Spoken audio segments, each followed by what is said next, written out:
Now Democrats face turmoil.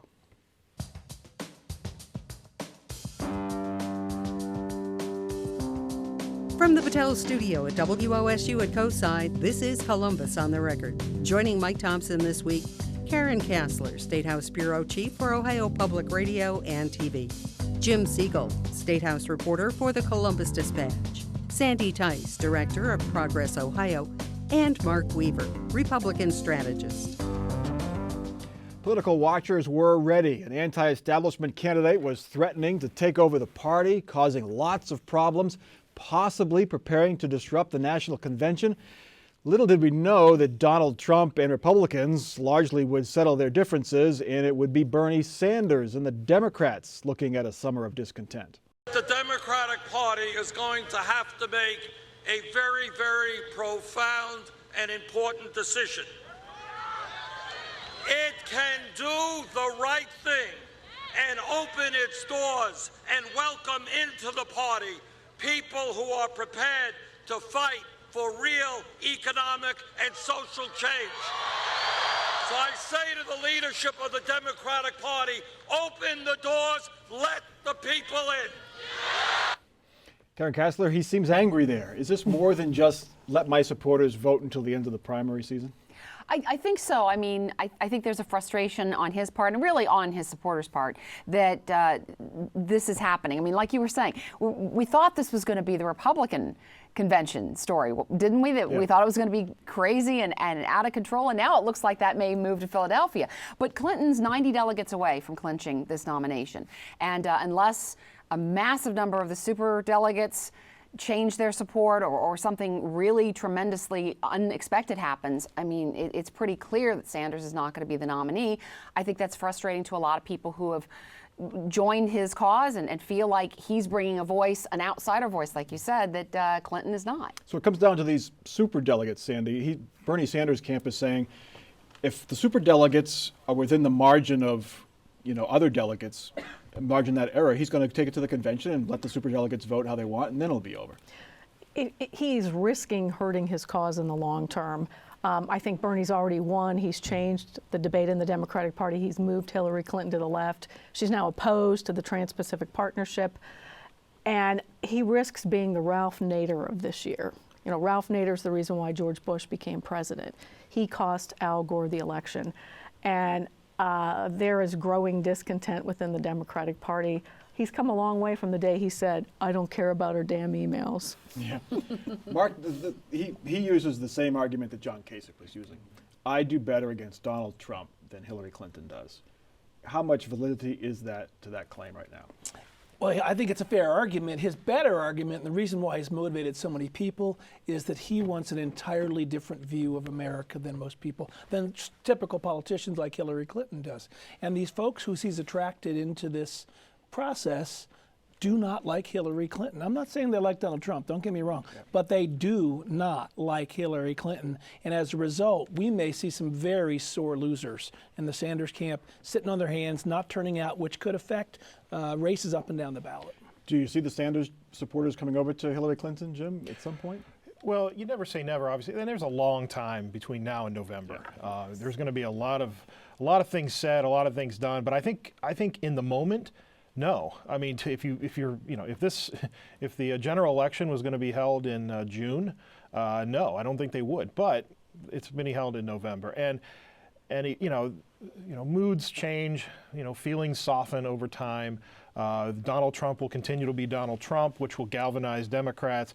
But at the same time, Hillary's going to galvanize Republicans too. But since we're talking about the Democrats right now, I do think a number of them eventually will come to the realization that Hillary Clinton, if they truly want to follow the lead of Bernie Sanders, Hillary Clinton will offer them a better path there than Donald Trump. But those who really do like the outsider view, who really want to go anti-establishment, some of them I think will go to Donald Trump. I remember 8 years ago, Hillary Clinton was doing permanent damage to Barack Obama. By the time the fall came around, we were all saying, thank God Hillary Clinton took over. The Democrats were saying, thank God Hillary Clinton did damage to Barack Obama and toughened him up. That's what the pundits were saying. Yeah, it's too early for me to say that Hillary Clinton's going to lose because she's so unpopular, because this year has had so many twists in it. But this week we saw 2 polls come out where Donald Trump's unfavorables went down and Hillary Clinton's unfavorables went up. And that's largely because of this Sanders fight. So although the Sanders fight is not going to change the outcome of who the nominee is, he is racking up her unfavorables to a point where it will be difficult for her to come down. Donald Trump didn't say a whole lot the last 2 weeks. That's though. true. Yeah, I hear you. Not much news once he's already the presumptive nominee. Yeah. That's But true. he keeps his mouth quiet, and nobody can get mad at him. You know, when you talk about the unfavorability, though, I mean, you could make the argument that both Clinton and Trump are the most unpopular candidates that have been on the ballot. True. More people still have voted for Hillary Clinton. Now, there were fewer people in the Democratic race going way back, but still, I mean, I don't think it's necessarily fair to say that either one of them is completely unpopular when she's gotten almost 13 million votes. He's gotten more than 11 million votes. Right, People the key will are be supporting the them. independent voters, right? Most years, that's the key. Which way do they go? They tend to not vote in primaries, and then which way they're going to go, for a very unpopular, corrupt Hillary Clinton, or for a very unpopular, loudmouth Donald Trump. It'll be interesting to see. You mentioned Ralph Nader, and he didn't really become a factor until after the primaries were over in 2000. Right. Is there any chance that some of the Bernie Sanders supporters go for a Libertarian candidate or a Green Party Gary candidate? Johnson. They're that's his talking name. about that already, but I just don't see it happen. I think they're going to come together. There was also a recent poll that showed Donald Trump was less popular than Lice. And that's saying a lot, and I have heard from a lot of Republican women who are just forlorn that that guy is their presumptive nominee. So I think we're going to get a lot of the women, and that's because of some of the things he's done and said. Well, speaking of Donald Trump, he has clearly moved on to the general election this week, floating the names of 11 possible Supreme Court nominees, mending fences with Fox News' Megyn Kelly. And Trump picked up a few more Republican endorsements, but not from John Kasich, at least not yet. I'm for uniting, and I have to see him move to uniting. If he doesn't, I'm undecided here at this point. So we'll see what happens. So just I for the thought- record, you're undecided about whether or not you would endorse Yeah, Donald Trump I for am. president? Right, I'm undecided. Or are you undecided Because- about whether you'd actually vote for him? Well, at the end of the day, endorsing is going to mean a lot. And frankly, my wife and my daughters have watched this. And if I were to turn around today and endorse him, they'd be like, why, Dad? And that matters to me. Mark Weaver, to borrow a phrase from John Kasich, at the end of the day, will he endorse Donald Trump? My guess is most Republicans will at the end of the day, although what you're seeing from John Kasich is what we're also seeing from Paul Ryan. These are young leaders, youngish leaders who have a future in the Republican Party. And if Hillary Clinton were to become president, they see themselves as potential challenges to her in 4 very short years. This goes by fast. So when you see people like Paul Ryan, people like John Kasich, who are being tentative about how to handle Donald Trump, that's largely calculating what happens next. Did you just call Kasich a young politician? Youngish, compared to Bernie. Bernie Sanders and Compared Donald to Trump Bernie, is we're all 70, young. you know? My question is, would it matter? Would it matter if he endorsed Trump? I mean, No, I don't think so. in a year like this, I don't think and so. with Kasich's numbers, I would it mean, matter? Endorsements matter little in traditional election settings, and in this crazy topsy-turvy year, I don't think endorsements mean anything at all. How about organization? The governor and the Ohio Organization Republican does. Party, will they throw their full weight behind a Trump presidency? It remains to campaign? be seen, because Kasich has strong influence over the party. In fact, Rob Portman's campaign will be much more organized than anything the Republican Party or the presidential campaign can do. And I wouldn't be surprised to see the best volunteers move from what we call the Victory Program, which is the presidential effort, into the Portman program. Portman has already announced 500 interns alone. He's in his also campaign. endorsed Trump already, which I thought was interesting, given the dynamics of that race and the unpopularity of Trump, that Portman would jump in there. Yeah, Trump is very lucky that Rob Portman's on the ballot in Ohio, because all the effort to turn out Rob Portman's supporters are going to be the same people they're going to need to turn out for Donald Trump, and so they may not, get behind Trump per se real strongly, but they're going to help him either way. Now, there is still speculation that another Ohioan's name could be on the ballot. John Kasich is Donald Trump's vice presidential running mate. He was asked that in that CNN interview. He said probably not, but he didn't say no. Here it is. I've said all along, I have the second best job in America. So right? Donald Trump called you up today and said, look, you got to do this. You got to do this for the country. No, I'm not inclined to do that. I'm not. No. It would be very hard for me unless he were to change all of his views and become a uniter for me to get in the middle of this thing. Not inclined, and unless he changes his views. It's not you're saying exactly there's a a Paul chance. Ryan style no. Right. What are Karen? What are the odds? If you were a betting person, what would the odds I don't be? think the odds are very good at all. I think these two people are very, very different, and I just don't see that. And I don't see why would Trump come to Kasich other than, I mean, he certainly has a resume, but that doesn't seem to be something that Trump has really wanted this whole time. Because there are fewer sound bites of John Kasich slamming Donald Trump than the other guys. and It women? just seems that he would probably pick somebody who, like him, is perceived as an outsider. And throughout this whole campaign, Kasich has been talked about as being an establishment guy and a Washington guy or whatever. And I just don't see It's Trump. interesting because I don't think Kasich would take it, but Kasich could help him because what you need is someone who's governed. You need someone who understands Congress. You know, somebody who can appeal to the middle, and Kasich could help and But be from a would key Donald state. Trump win any of that? Well, if I were advising him, I'd tell him to get that, but I don't think Trump would do it, and I don't think Kasich would accept it. And so it's kind of The academic. track record of VPs helping carry states, Jim, is not great. No, and frankly, I think he'd be better off if he said, I want John Kasich to be my budget director or something of that nature, rather than maybe his vice president, which, like I said, I just don't see the two of them getting along very well, even if they had to join each other on the campaign trail. So why not just say no? But because you can't. They'd kill each other. I can't see Kasich taking the number 2 spot for anybody. He's always right. He likes to be the main guy, and taking a back seat to a mouthy guy like Donald Trump is not in his DNA. Isn't that the case with all vice presidential candidates? I mean, they have run for president for the most part. They have been top-notch politicians. They have to take number 2. Heck, HBO made a series out of it. But Kasich is such a nasty person deep down. I love that he's now a uniter. I just think that's so funny, and I think a lot of people in Ohio think that's pretty funny too. And we shall see. The Ohio Senate has put its mark on a medical marijuana bill passing through the State House. The Senate version, like the House bill, requires a doctor's prescription. It limits use to 20 conditions and prohibits growing and smoking. The Senate version seems to hear the complaints that the House bill would take too long to implement. It added provisions that, in theory, would give patients quicker access to medical pot by allowing out-of-state purchases and simplifying oversight. But there are other questions there. Sandy Tice, will this bill be palatable to the folks who are pushing the ballot questions in the fall? No, I think the Senate wants to make it appear as if they're doing something meaningful, but do the very limited amount they can to make it meaningful. They made 2 changes that were important and hurt their cause. One, they say that a pharmacist has to actually prescribe, or has to actually dispense it, so that will jack up the price. And they changed they changed the technical language and the conditions that are eligible. There's some severe whatever, and the other one said, or intractable pain. Well, now it says, and intractable. Well, some pain, most pain ebbs and flows. And unless the pain is continuous, you don't qualify. The Marijuana Policy Project is promoting the rival ballot issue. Those guys are good. They're thoughtful. They've done most of the other ones in the nation. And this isn't something that's passing muster with them. Well, and I'm wondering if it's going to pass. I mean, it seems to already be running into some trouble in the Senate. Right. Because right now, from what I understand, Republican senators are not completely on board with this. They're going to need Democratic senators to come on board, and which puts the Democratic senators in an interesting position. They usually don't have a whole lot of weight to throw around, but now they do.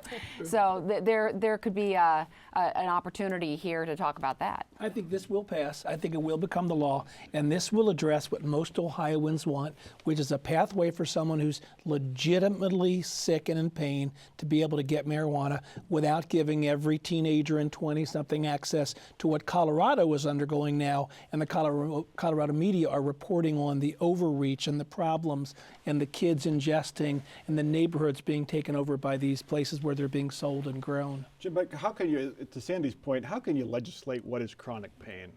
It seems it's impossible to write into a law what's intractable, what's not, who's suffering from it, how severe it is. It seems like it's Yeah, impossible. well, that's where the pharmacy board is going to come into play. They're going to be writing a lot of these regulations like that, determining, a little more detail on that. I am no doctor, so I am not going to tell you how to define that and how it can be defined. I will assume Senator Dave Burke, who's leading this effort, is a licensed pharmacist. I'm going to assume that he's talked to somebody who told him that yes, this can be defined in some way. But it is an issue that's been that's being raised. Is it too narrow? The legislators who are working on this bill, I mean, Sandy kind of framed it one way as doing the least amount possible. They would argue they're doing it as restrictive as possible to ensure that it is only a medical marijuana usage. You can certainly have the debate about whether they've gone too far, but that's where they're coming from. And you know, even with the restrictions they're putting in, Karen's right. I've heard the same thing. They're not having an easy time getting a lot of votes on this. They probably are going to need some Democrats to join them, which won't be a problem. It's just a matter of will the Democrats look for something in return. Sandy, if the Senate and the House come together, they come up with a compromise and the governor signs it, and medical marijuana becomes law in Ohio, how do the supporters of the ballot initiatives frame this? I mean, it seems like a tough sell. We have medical marijuana for those in pain. Why do we need you now? One of the reasons why we have this opioid problem is because there aren't a lot of alternatives to it. And I suddenly, several years ago, found myself in a military family and surrounded with a bunch of military people. And these soldiers and Marines tell me that marijuana is one of the few things that works for PTSD. I want them to be helped at the minimum under this plan, and I don't think this plan helps them. And not only did they see their friends die, they've seen some of them get addicted to opioids, and we need to fix that problem. So it's too narrow in scope as far as the conditions go. Absolutely, absolutely. They can't push smoking and grow it at And home. I think that's part of the campaign that you're going to see. You're going to see patients, people who have, people in their families who want to use different kinds of forms that are not available. Talking about that, I think that you've got a preview right here. All right. Online charter schools have faced lots of criticism, but evidence is mounting that the system of oversight needs tightening. This week, the New York Times reports the state's largest online school, ECOT, has a graduation rate of less than 40%. That's the national graduation rate for all online schools, roughly 40%. And Jim Siegel, this week you reported the state officials have big questions about attendance at these e-schools. What are their worries there? Well, they've been doing audits of, e-schools get audited every 5 years for their attendance, and all charter schools do. And this year, ECOT is up along with a number of other e-schools. Well, there's been attention being paid to this because some of these e-schools have been found to have, their numbers aren't matching up. The number of hours these students are being recorded as attending the school or logging in is not matching nearly what the state requirements are for minimum number of hours. Well, ECOT's turn was up. Their audit came out, and the initial audit has raised questions about some of their numbers, some of what they've been able to track. And so because ECOT is so large, I mean, the one school that has already had to repay like $800,000. If ECOT had to repay that kind of money, I mean, you're talking $80 million. So, I mean, so we're talking about not only one of the biggest players and what could be a significant, finding depending on what the final audit says, but they are very politically powerful. William Lager, who runs ECOT, is one of the top Republican contributors to lawmakers, and so this is all being watched very closely. And the other side of this is that the politically powerful teachers unions give a lot of money to Senate and House Democrats to pass bills to shut down parent choice. Joe Schiavone, who is trying to shut down these schools, has gotten more than $30,000 from teachers unions. The Democrat caucus gets a lot of money from the teachers union. So you're seeing a political fight here between interests who believe that parents ought to be able to choose the best education for their children and those who think that parents don't know best for their kids. Cindy, you're on the other side on this. I'm on the other side of this. We don't want to close down the charter schools. We want to close down the chronically failing charter schools. And there's a system in place that does that now. No, it doesn't. It does. No, it doesn't. Sure does. If it did, ECOT would have been closed parents down are the long ultimate ago. Accountability. Parents know best for kids. No, they don't. Do you know what's best for your kids? Yes, I do. So you would get your kids out of a failing school? Well, I have a lot more things in my wheelhouse than some of the parents who go to those schools. Well, I think that's the meaning to parents. Well, Each I parent don't knows their understand how you kids fiscal best. conservatives can allow this type of wasted money at this level. You're talking about traditional public schools? I'm talking about the charter schools. What about the waste of the traditional public schools? If you look at the performance of the charter schools, the vast majority of the kids who are transferred from a traditional school to a charter school are transferred to a lower performing charter school. That's a fact. Parents who made the choice to find a better place for their kids. Seems to be a special case here. I mean, yes. The bricks and mortar charter schools are one thing, but e-schools, Mark, they claim that these schools are good. These are designed for troubled kids. Kids have been This bullied. is schools of last resort. Kids are bullied. Kids who've been accused of, who've faced bigotry. So these are not the most dedicated illnesses. students for a variety of Well, reasons. no, they may be very dedicated, but the traditional public school setting or a brick and mortar setting may have been an obstacle to their learning, and their parents are turning to e-schools as the last choice before this kid maybe drops out. But if they go to if they sit at home alone, parents are at work. That's not the model. The model is they have a learning coach, right? And that means an adult to help them. And Where a lot is of the these, adult located? Well, with them, and they have In the building? Oh no, this happens at their home with a computer, with a learning coach. Okay. And again, parents are choosing these schools because of circumstances that have driven these kids from traditional schooling. But if you don't log platforms. on, you can't get your coach, right? I mean, that's the problem. If you're a Well, disengaged no, your learning student coach for- is somebody at the house with you, and then your teacher is someone you connect with online. I got to ask, Mark, you advocate for I charter do. schools. I do. So are you in favor of any kind of changes that would deal with some of the I problems that think you've got? the sweeping educational charter school reform bill that came through the legislature this last year has to be allowed to work. And I think any laws that are in place right now have to be followed. And I think audits have to be followed up on. But there is a significant political battle to limit parent choice, and we stand strongly Is against a that. 39% graduation rate good enough for Yeah, econ? depends. Where would those kids have been if they didn't have this choice? 39%? What would have been the graduation rate if they had dropped out? It would have been zero. Yeah. That's the problem. Parents want their kids to succeed, and they put them in the place that can give them the best chance. The criticism you're hearing from someone, and I'm just going to play the devil's advocate here. Yeah. The criticism you're hearing of these e-schools is not that because parents are given the choice, but that when they, the kids who succeed at an e-school are those who are motivated. And most of the troubled kids who end up in an e-school are not motivated, and then therefore they're not logging in, and they're ending up dropping out. And that has long been the criticism that the kids that are most likely attracted to e-schools are the ones who are most likely to fail at an e-school, and that has been the ultimate problem. And it's leading to attendance problems, and that leads to state funding issues, and then so that's where we were when we started this. It's not a problem that's going away soon, or no, not a topic that's going away soon. There was a time when the Short North was a tough place to live. If you've looked at rents in the Short North lately or tried to find a parking space in the Short North, you know those days are long gone. Still, the city continues to award property tax abatements to owners of expensive homes and condo developments in the Short North. The city claims property tax breaks work, helping all neighborhoods, but Mayor Ginther declined to answer whether the Short North still needs them. And this week, City Council granted 2 more to the Short North. Mark Weaver, you're a small government, free enterprise guy. At what point does the government have to help neighborhoods? At what point should it back away?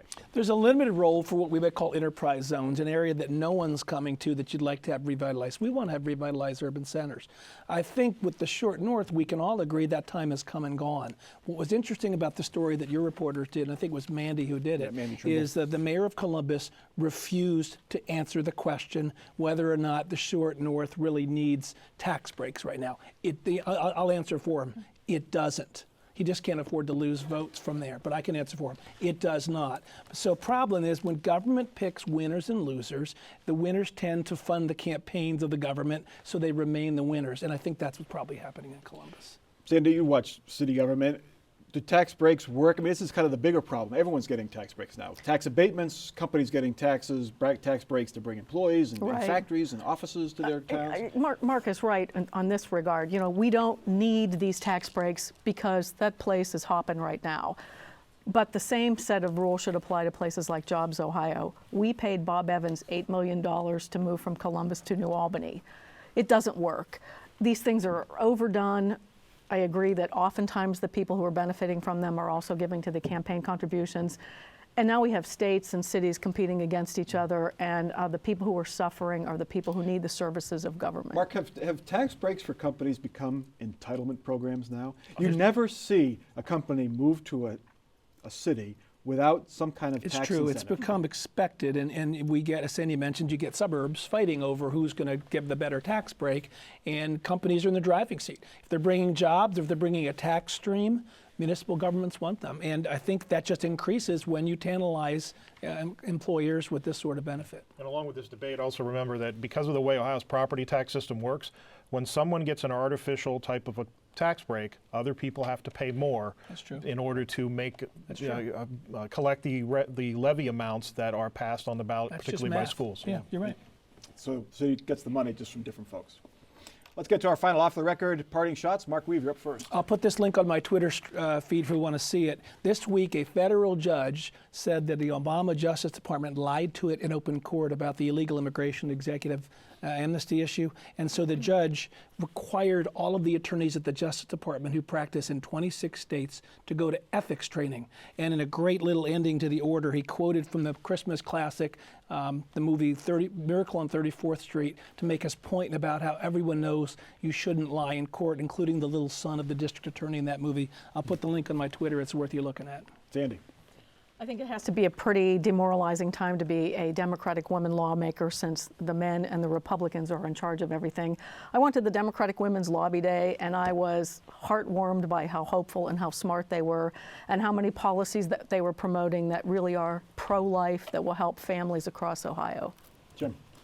The Senate has already passed it. The House will probably pass in a few days a new public records bill that's going to set up a new system to make it much cheaper and faster for people who are having public records disputes with local and state governments. And I think this is probably a good thing for anyone who enjoys public transparency. And Karen. The green energy standards that were frozen 2 years ago, they're going to expire at the end of this year. I talked to Senator Bill Seitz about that on our TV show, The State of Ohio, this weekend. And he says he's proposed to the governor's office goals, making those goals out to 2019. And he said he hasn't heard back yet. So I'll be interested to follow what happens on that. Karen and Jim mentioned it, that the Democrats and Republicans may get together on the medical marijuana bill. So there it is. The way to get bipartisanship at the State House? Marijuana. It's very simple. That is Columbus on the Record for this week. Check us out online, Facebook, Twitter, our website, WOSU.org. And don't forget, you can watch us on our app, WOSU Public Media mobile app. For our crew and for our panel, I'm Mike Thompson. Have a good week.